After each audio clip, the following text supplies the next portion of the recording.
E mais uma vez, boa noite. Então, sejam bem-vindos ao Plantão de Dúvidas, né? De Tira Dúvidas. Eu sou o professor Nuno, vocês tiveram palestra comigo no sábado, e juntamente com a professora Vivian, somos os responsáveis pela disciplina de Fisiologia e Reabilitação Cardiovascular, Respiratória e Metabólica do curso de especialização em Fisiologia Clínica do Exercício da Universidade Federal de São Carlos. Vamos lá.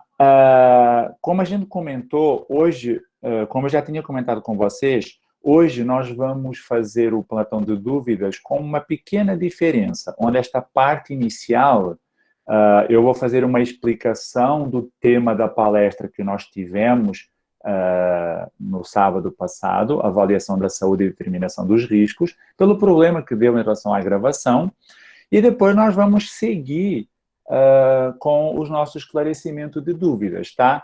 Eu vou esclarecer algumas situações que surgiram no Google Classroom e por e-mail. Depois eu abrirei para vocês, para nós esclarecermos as dúvidas que vocês possam trazer. E aí nós fazendo as considerações finais para fechar o nosso plantão de Tira Dúvidas, ok? Eu espero fazer esta parte inicial em aproximadamente 20 minutos, para depois nós irmos para o plantão de Tira Dúvidas. Relembrando o seguinte, seguindo o nosso cronograma, nós estamos na primeira semana no estudo da unidade 1, que é a unidade mais introdutória, que tem como tema, a nossa unidade 1 tem como tema introdução e conceitos gerais. Durante esta semana também, nós temos a questão de a atividade avaliativa 1 já está sendo realizada. Poucas pessoas já responderam, mas normal, tranquilo. Vocês têm tempo até a próxima segunda-feira para fechar essa atividade, ok? Então, esta semana nós estamos bem voltados para a unidade 1 e para a atividade 1. Perfeito?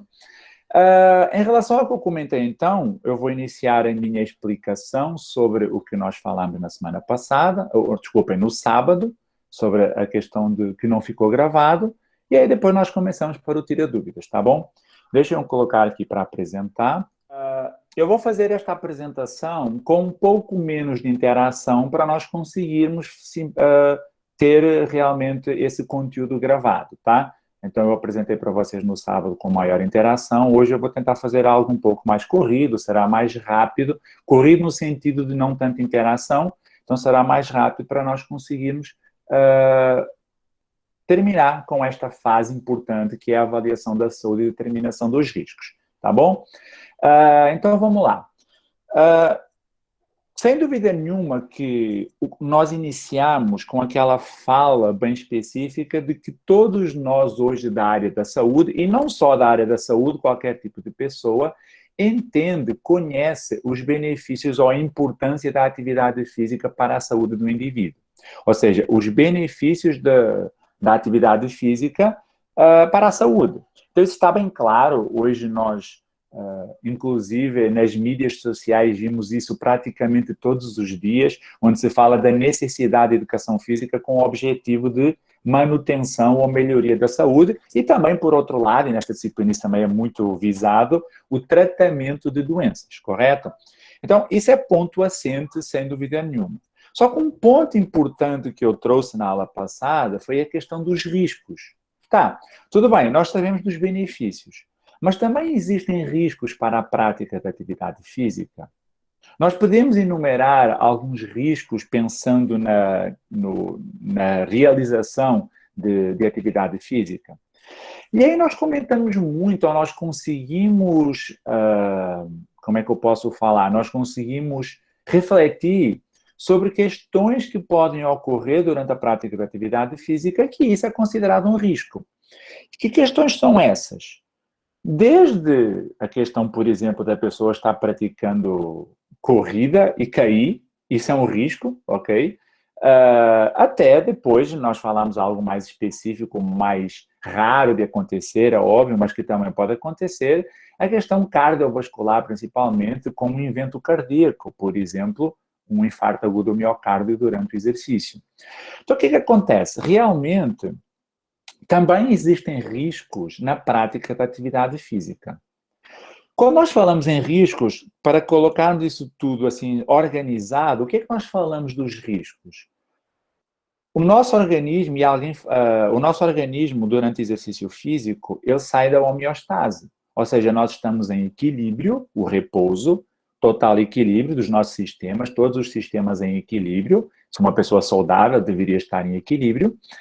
E quando a pessoa inicia a atividade física, ou está realizando um exercício físico ou qualquer atividade física, essa homeostase é quebrada, ou seja, ocorre um desequilíbrio no nosso organismo, uma quebra da homeostase.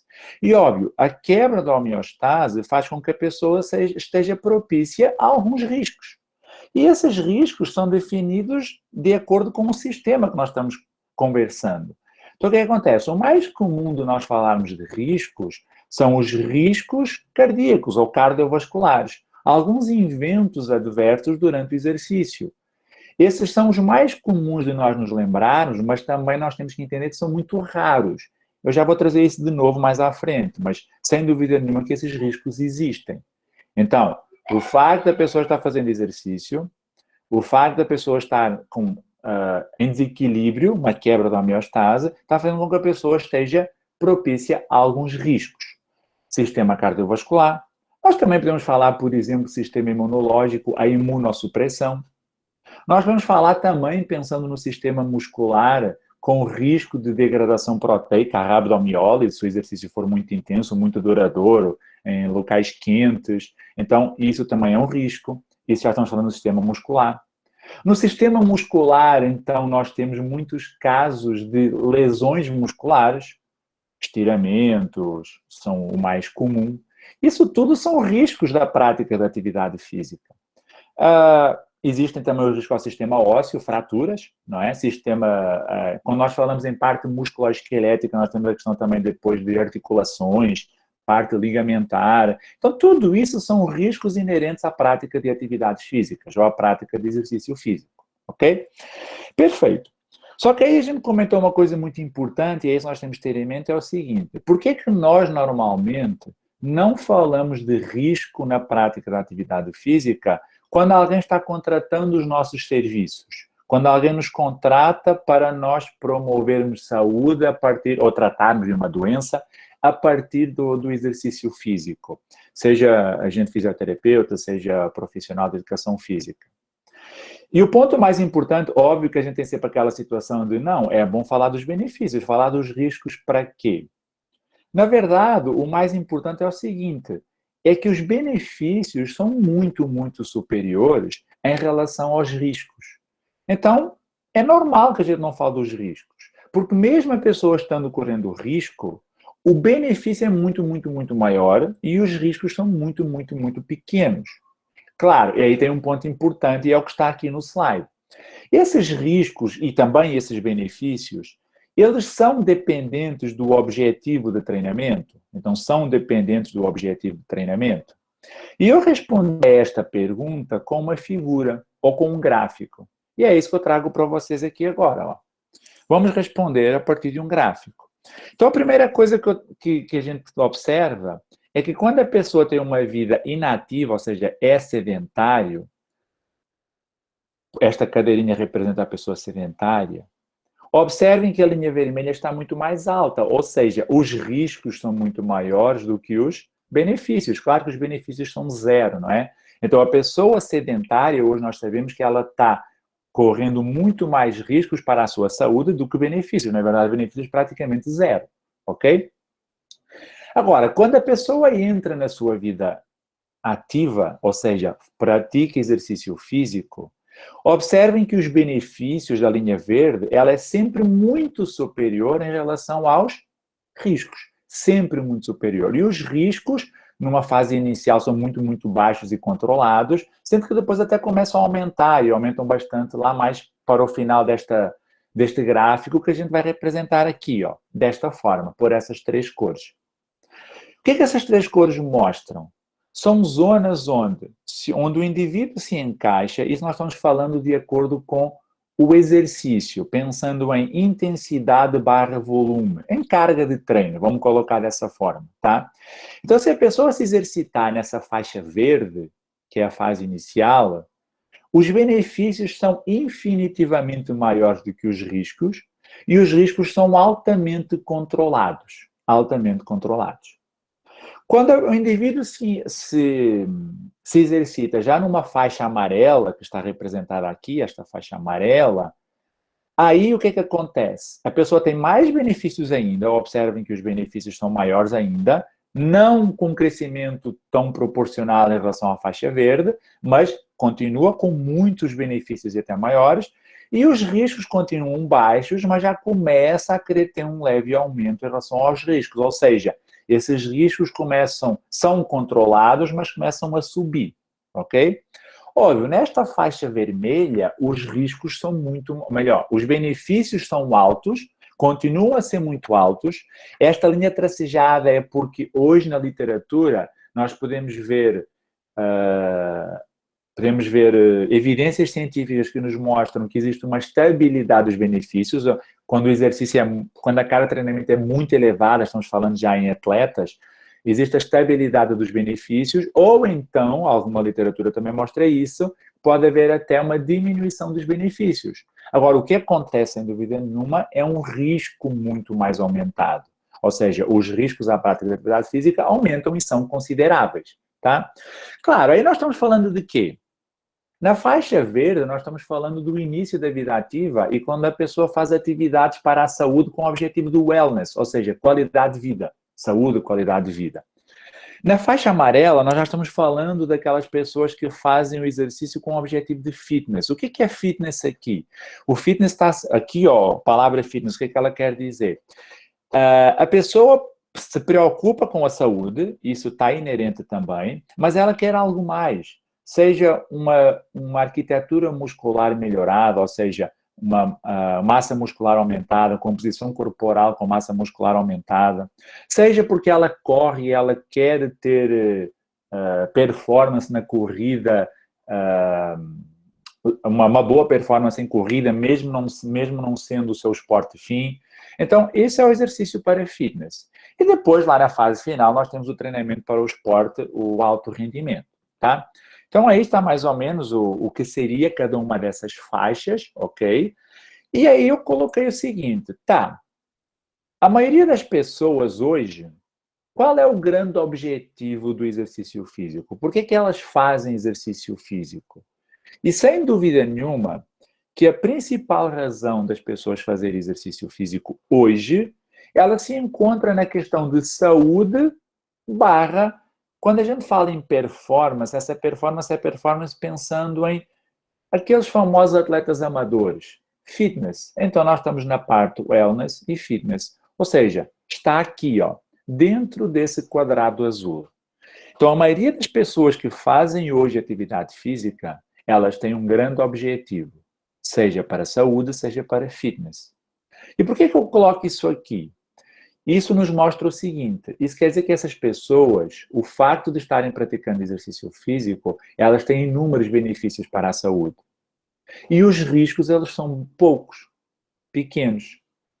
Observem, quando a pessoa entra na vida ativa, lá na parte do wellness, os riscos estão muito bem controlados, bem baixos. Tudo bem, quando a pessoa já está fazendo exercício com o objetivo de fitness e ela está já com uma carga de treinamento elevada, os riscos até aumentaram um pouco, mas eles continuam controlados, não são tão altos assim. E por que eu chamo tanta atenção a isto? Porque é o seguinte, existem riscos, são poucos, mas existem. Então, qual é o nosso papel como profissional de educação física? Minimizar esses riscos. E nós minimizamos esses riscos não apenas com uma adequada prescrição de exercício físico. Claro que isso é fundamental. Minimizar os riscos com uma adequada prescrição de exercício é fundamental. Conhecer a fisiologia do exercício é fundamental para minimizar todos esses riscos. Mas um ponto fundamental que nós precisamos também é conhecer esse indivíduo. Porque a partir do conhecimento do nosso cliente, nós conseguimos minimizar esses riscos desde o início. Por quê? Porque às vezes o indivíduo tem algo que esse risco pode estar aumentado especificamente para ele.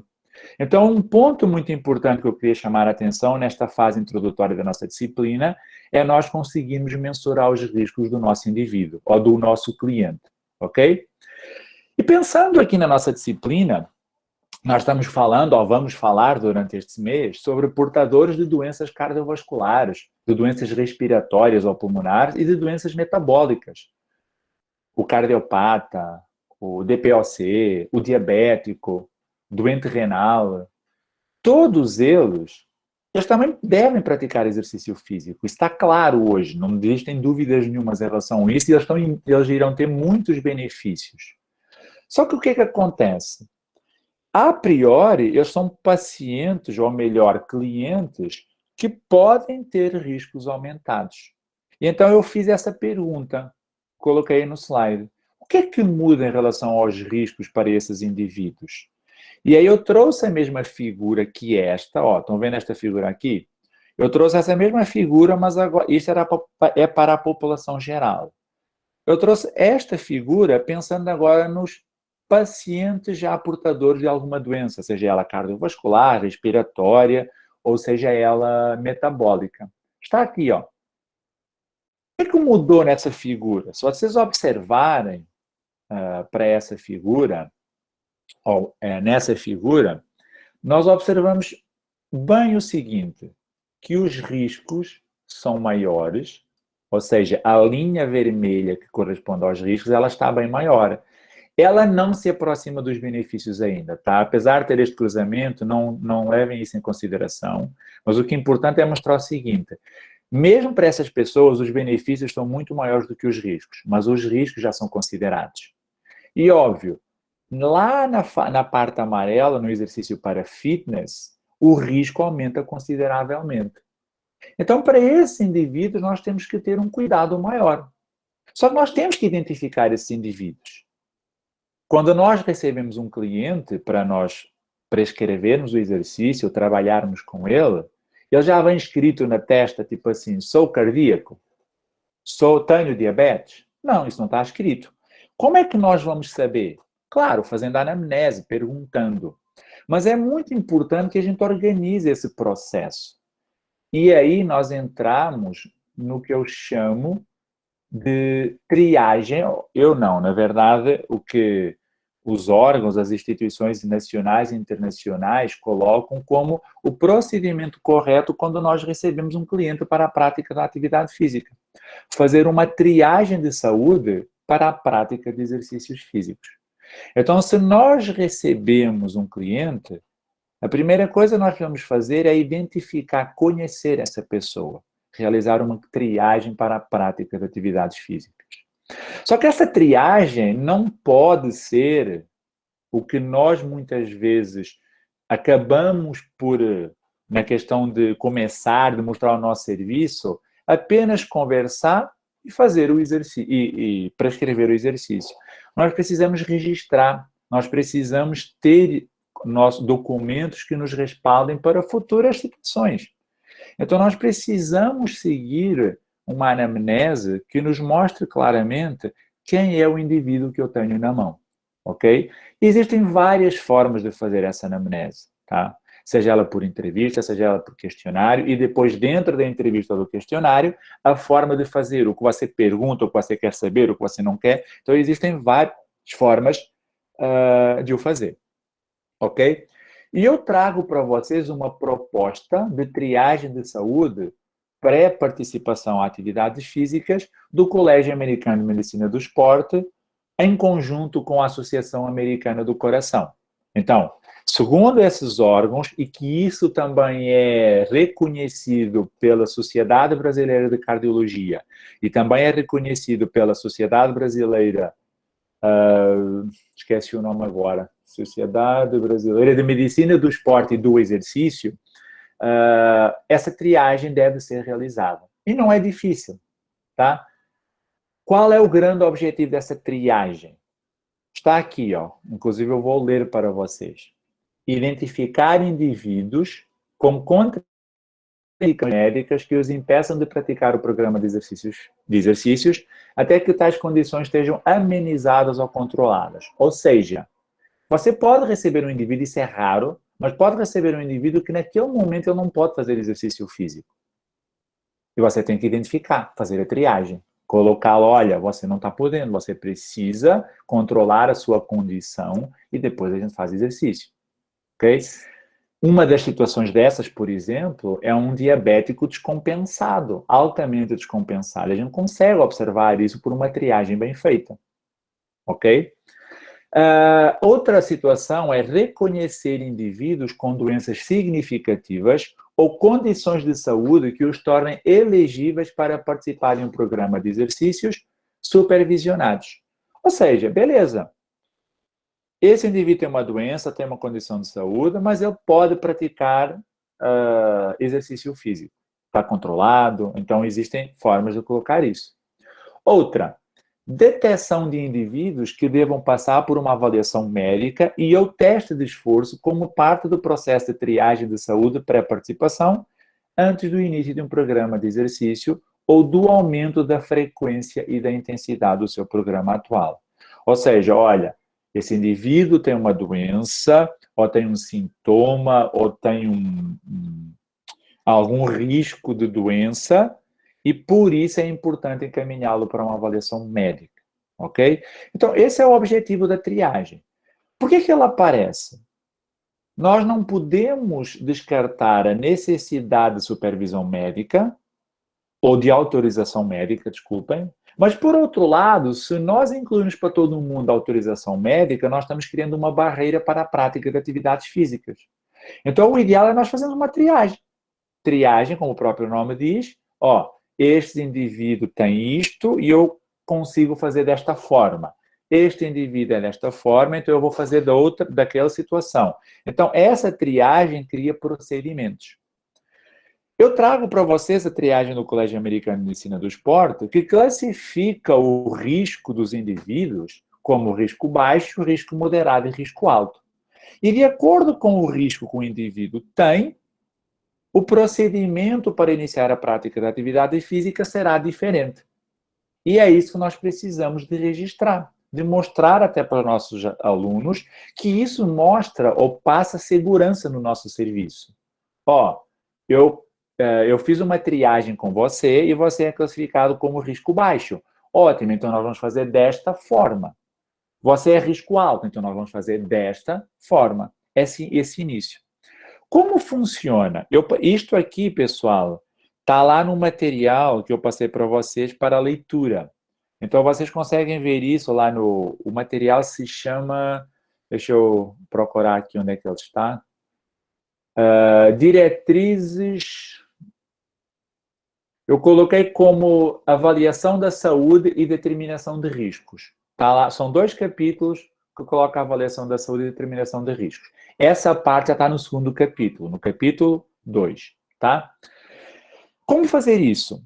De forma bem resumida, bem rápida, para nós terminarmos esta nossa parte da introdução da disciplina, o que nós fazemos são 3 níveis de perguntas, tá? 3 níveis de perguntas, nível 1, nível 2 e nível 3. Primeiro nível está associado a doenças, se a pessoa tem uma doença.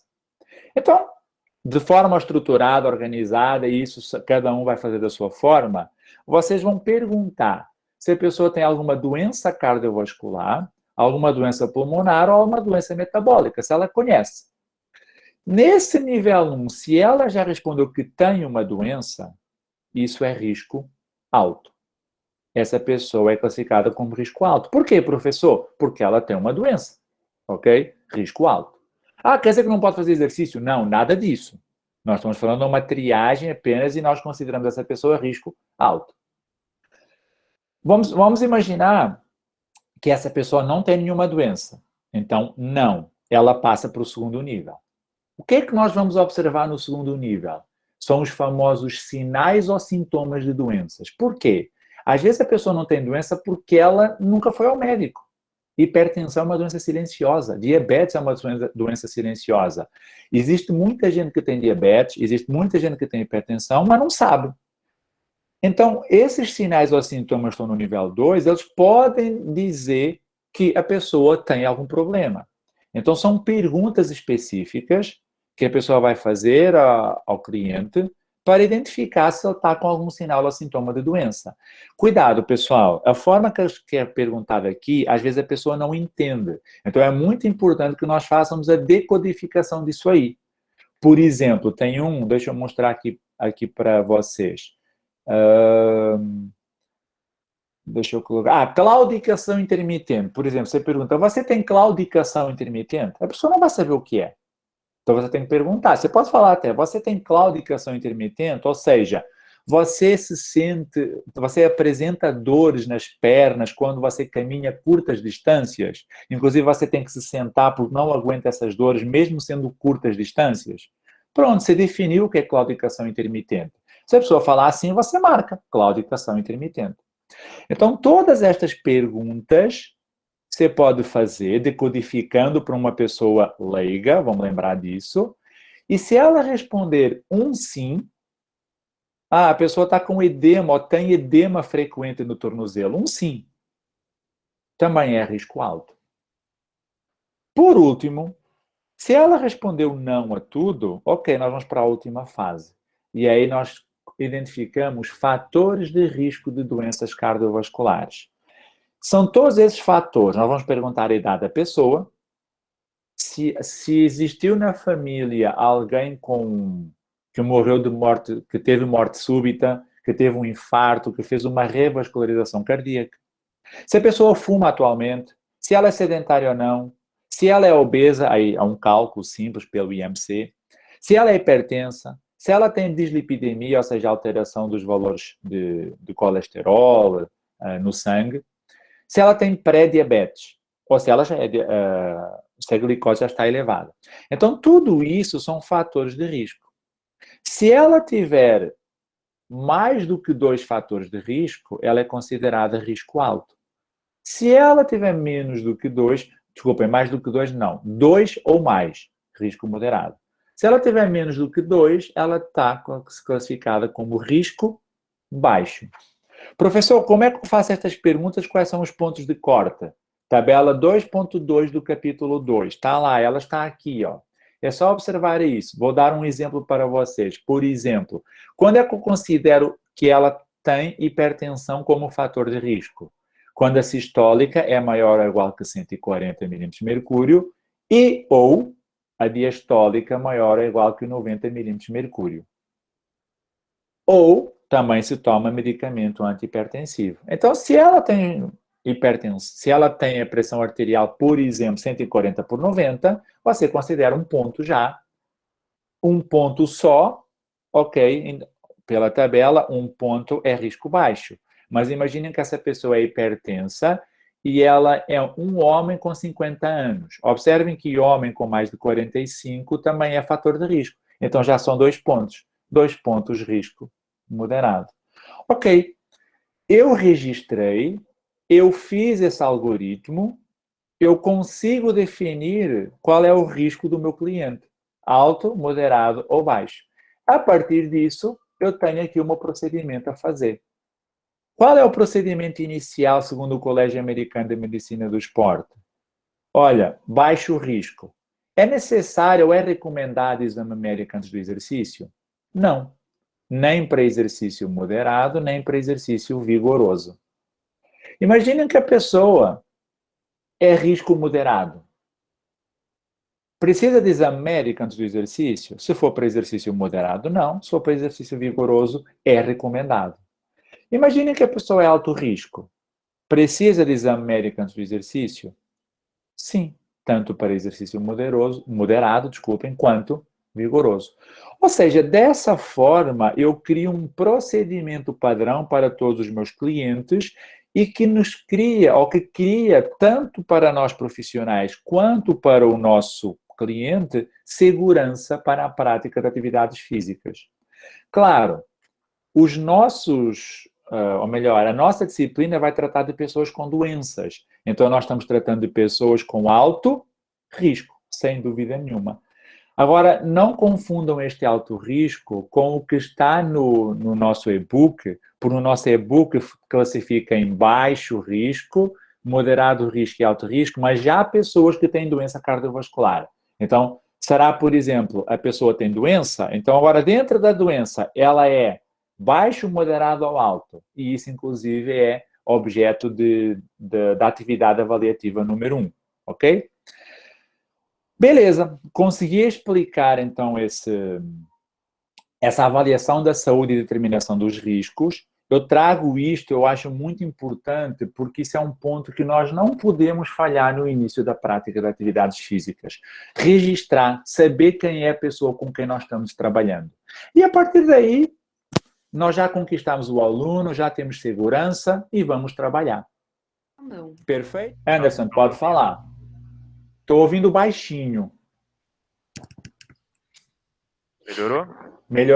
Melhorou, Anderson. Pode falar. Não, é porque eu fiquei com uma dúvida, mas eu acho que foi mais ou menos respondido no final da sua fala, que foi em relação a... É porque essa classificação que você colocou aí é para pessoas que ainda não têm uma doença, assim, cardiovascular, né? Perfeito. Não é que não tem. Continua, Anderson, desculpa, continua. Não, é porque no vídeo que você disponibilizou, aquela sequência, ele colocou a etnia também como um fator de predisposição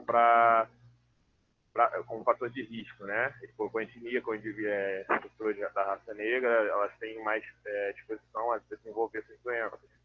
Aí, nessa classificação que você falou, eu não vi isso. Então, achei que poderia ser por isso. Eu acho que, como lá, acho que ele já fala de pessoas que já têm uma doença, né? Que já passaram para o... Tá, Anderson, duas coisas. Perfeito. Entendi a sua questão e bem interessante. Duas coisas. Primeiro, essa que eu apresentei para vocês, que eu acabei de apresentar, realmente ela é uma classificação de risco quando você não conhece a pessoa, ou seja, o cliente chegou, te procurou e você tem que conhecer. Então, você parte do início, e esse início é o seguinte: essa pessoa que te procurou pode ser uma pessoa atleta ou pode ser uma pessoa com problema cardiovascular ou outros problemas. Então, você não conhece a pessoa, você precisa de a conhecer.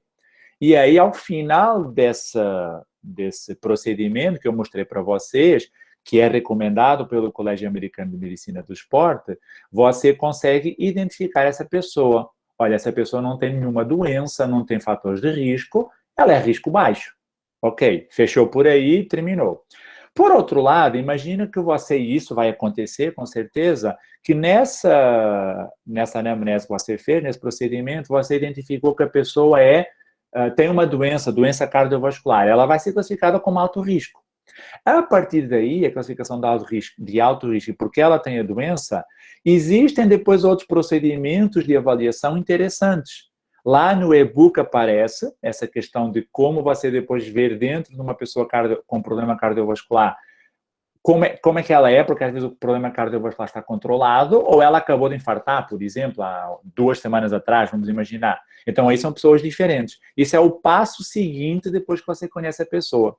Os links que eu passei para vocês, como você bem comentou, também já está falando dessa pessoa com doença cardiovascular, ok? Então, por isso essa situação. Por último, o segundo ponto que eu quero chamar a atenção é o seguinte: o que eu mostrei para vocês é uma recomendação de como fazer, tá? E mostra aqueles fatores de risco que tinha naquela tabela 2.2.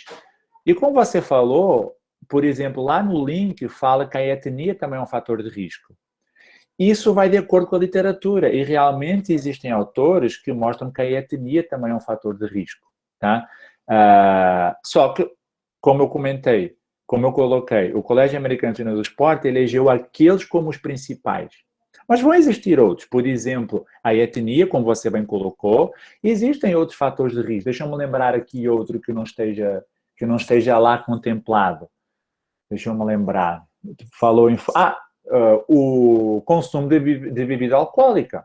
O consumo de bebida alcoólica também é um fator de risco para doenças cardiovasculares. Outro, a pessoa trabalha em ambiente poluído.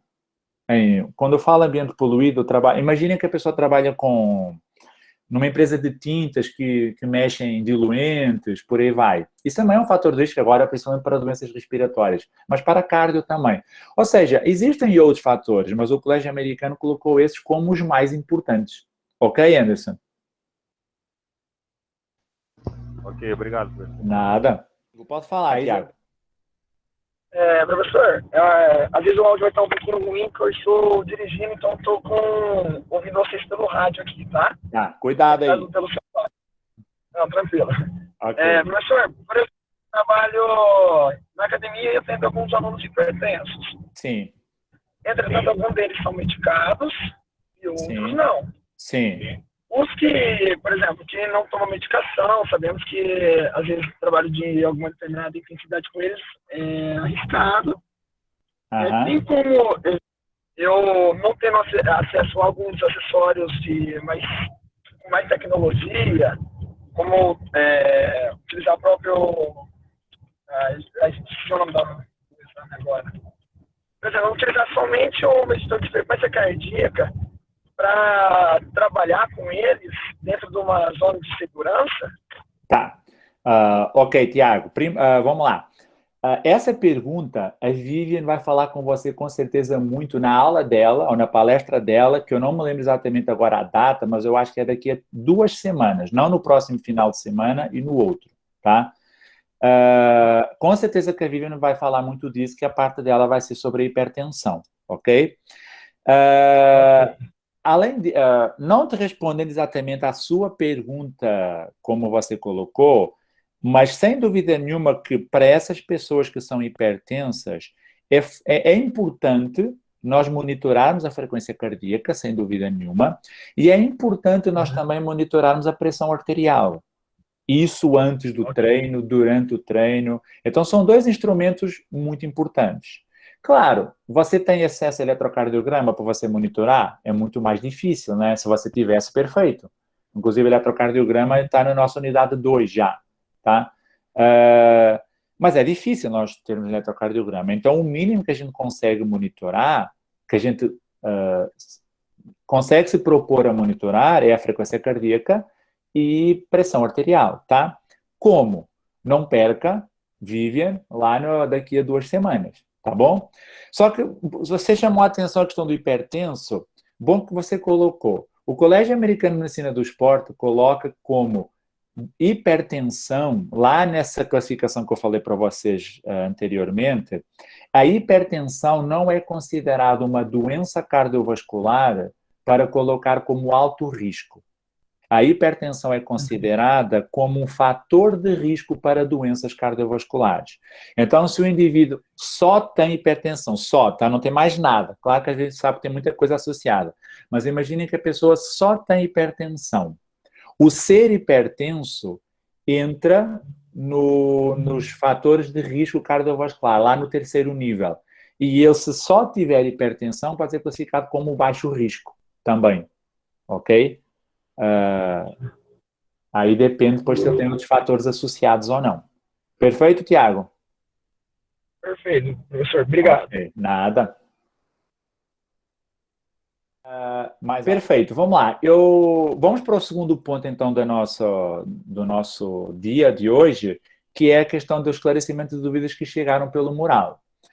Não chegaram tantas dúvidas assim pelo mural, eu acredito que seja muito porque a unidade 1 é muito introdutória ainda, tá? É normal isso acontecer. Mas surgiu uma dúvida em relação à atividade avaliativa, tá? Então, a Vanessa e o Rodrigo me enviaram, tá? Até quem quiser acompanhar está lá no mural da parte da atividade avaliativa 1, sobre a dúvida em relação ao primeiro caso clínico da atividade avaliativa, ok? E a dúvida era referente ao seguinte: essa pessoa não seria considerada risco baixo? Por que risco baixo estava errado? E eu chamei a atenção para vocês, eu vou ler até aqui o caso, ok? Eu vou ler aqui para vocês. Então, vamos lá. O caso clínico é o seguinte: mulher de 62 anos, 63 quilos e 156 centímetros e com histórico clínico de infarto agudo do miocárdio, há aproximadamente 12 meses, realizou um teste cardiopulmonar de exercício. Em repouso, a pressão arterial da mulher era 128 por 81 milímetros de mercúrio e a frequência cardíaca de 79 batimentos por minuto. Ao final do teste cardiopulmonar, a pressão arterial foi de 164 por 80 milímetros de mercúrio. com incremento crescente da pressão arterial sistólica durante todo o teste. E a frequência cardíaca de 141 batimentos, com incremento crescente durante todo o teste. O VO2 máximo da mulher foi de 38 ml/kg/minuto, correspondendo a 102% do VO2 máximo predito. Não foram observadas arritmias ventriculares. A mulher apresentou tonturas em níveis altos de esforço e uma depressão do segmento ST igual a 1 milímetro da linha de base. O que acontece? A pergunta era, qual seria o critério, ou melhor, qual seria a classificação de riscos para esse indivíduo? Lembrando que já estamos falando de risco cardiovascular, porque essa pessoa, ela tem um histórico clínico de infarto, ela já teve infarto, e isso ocorreu há 12 meses, ok? Então, entrávamos nessa classificação. Então, não era mais naquela classificação que eu apresentei para vocês, e sim na classificação de risco para pessoas com problemas cardiovasculares. O que é que nós temos aqui de informações? Primeiro, o infarto dessa mulher foi há 12 meses. Por tempo, 12 meses, isso já era suficiente para estar estabilizado, então já considerado a baixo risco. Mas temos que ver as outras coisas. Pressão arterial dela em repouso 128/81, é uma pressão estável, normal. Frequência cardíaca 79 batimentos por minuto, também normal, em repouso. E ao final do teste cardiopulmonar via exercício, a pressão sistólica foi 164 e a diastólica 80. Aí a gente pergunta, tá, 164/80, a sistólica aumentou e a diastólica se manteve. E isso foi de forma crescente, está escrito no caso clínico, isso é considerado normal, é o comum. O efeito pressórico do exercício aumenta a pressão arterial sistólica e se mantém a diastólica à medida que a intensidade do exercício aumenta. A frequência cardíaca também teve uma resposta muito semelhante, terminou com 141 batimentos por minuto. 141 batimentos por minuto com incremento durante o teste, ou seja, resposta cronotrópica também normal. Inclusive, o VO2 máximo da mulher foi 38 ml/kg/minuto. 38 ml/kg/minuto já é um VO2 máximo acima do que é considerado ideal para uma pessoa com problema, ou melhor, razoável, para uma pessoa que tem problema cardiovascular. Está acima de 7 metros. Na verdade, são 10 metros já. Isso é muito bom para uma pessoa que teve infarto. Ok? Correspondendo a 102% do VO2 máximo perdido. Tudo beleza. Só que o que acontece? Até aí, tudo perfeito, tudo ok, risco baixo para essa pessoa. Depois aparece a informação que não foram observadas arritmias ventriculares, isso também é importante, risco baixo. Só depois aparece uma informação muito importante que é o seguinte, a mulher apresentou tonturas em níveis altos de esforço. Ou seja, tontura quer dizer que ela é sintomática. Aconteceu algo em esforço, ela apresentou tonturas. E essa tontura foi associada a uma depressão do segmento ST. Não sei se vocês já estão lendo a unidade 2, que fala sobre eletrocardiograma, mas a depressão no segmento ST do eletrocardiograma, isso é problemático. Está associada à isquemia e um risco maior para infarto durante aquele momento. Então, esses dois pontos, eles caracterizam claramente que não pode ser baixo risco, porque ela é sintomática, tontura, e ela tem uma depressão do segmento ST. A dúvida da turma foi muito relacionada que no material, no e-book, isso não está claro. Realmente no e-book está um pouco mais resumido, mas eu pedi para vocês olharem também no material complementar que eu coloquei. E lá no material fala bastante disso, da questão de isquemia, de tontura e do segmento ST.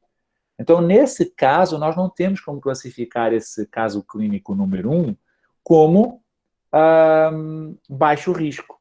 E se nós formos olhar lá, observar, nós vamos classificar como risco intermediário, ok? Então, essa foi a grande dúvida que surgiu até o momento no curso, ok? Na disciplina. Boa noite, Clara. Sobre essa dúvida, eu ainda não tinha respondido as perguntas, então não tinha confirmado se era aquilo que eu escolhi estava correto ou não. Mas eu fiquei com essa dúvida no segmento ST da depressão, porque no material que eu estava lendo, ele explicava sempre queda de 2 milímetros, né? E aí lá na pergunta estava de 1, e aí me deixou meio na dúvida.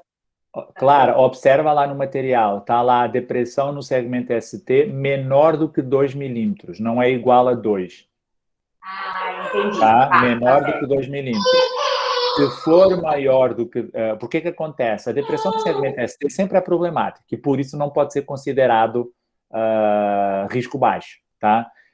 Se vocês tiverem numa consulta médica, acompanhando um exame, por aí vai, e se o médico falar em depressão no segmento ST, isso é problemático, ok? Isso está associado à isquemia, ok? E essa isquemia, com probabilidade de infarto do miocárdio naquele momento, tá?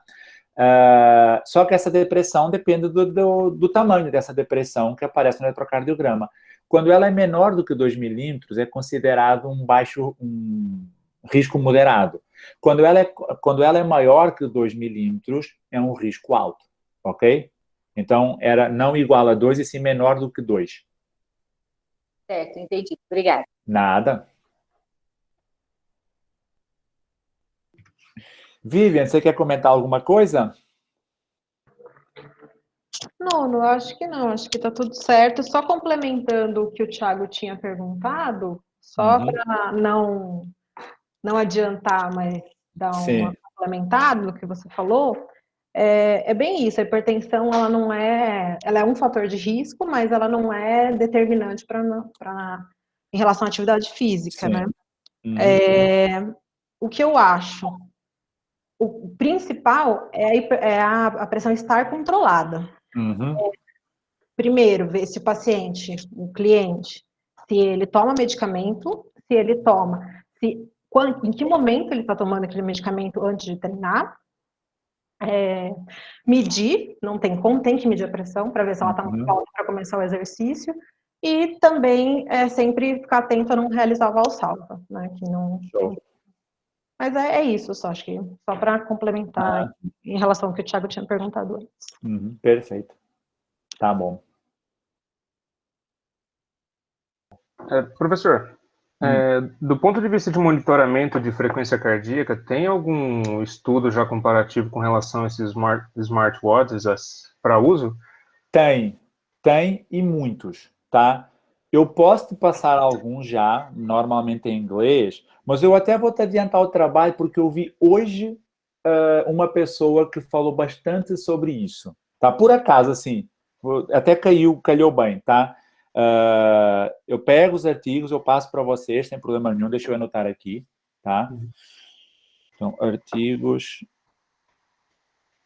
Smartwatch, ok?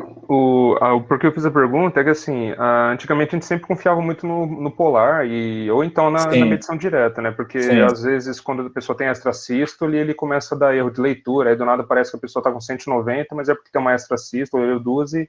Aí como ele faz aquela média temporal, né, ele vai e quica o valor. Aí eu queria saber como ele é muito periférico, né, ele é na artéria, normalmente ele pega, vai pegar radial ou ulnar, né, então se ele vai ser confiável o suficiente. O que acontece? Hoje, a maioria dos trabalhos que nos mostram a validação desses smartwatches, não é? Na verdade, nem é tanta a validação do smartwatch, mas a validação da frequência cardíaca obtida por infravermelho na artéria não, na radial mesmo, não é? Na artéria radial. O que acontece? Hoje a maioria dos smartwatches, seja ele Polar, seja ele Garmin, e seja outras marcas que hoje também existem, o Apple Watch, não é? Eles mensuram a frequência cardíaca lá no punho mesmo, não é? Lá no punho. O que acontece? Os trabalhos que eu já li sobre isso e que eu vejo que são unanimidade, eles falam muito o seguinte: se você está fazendo... Isso pensa em repouso. Na situação de repouso, eles são fidedignos, tá? Então, hoje, um Garmin,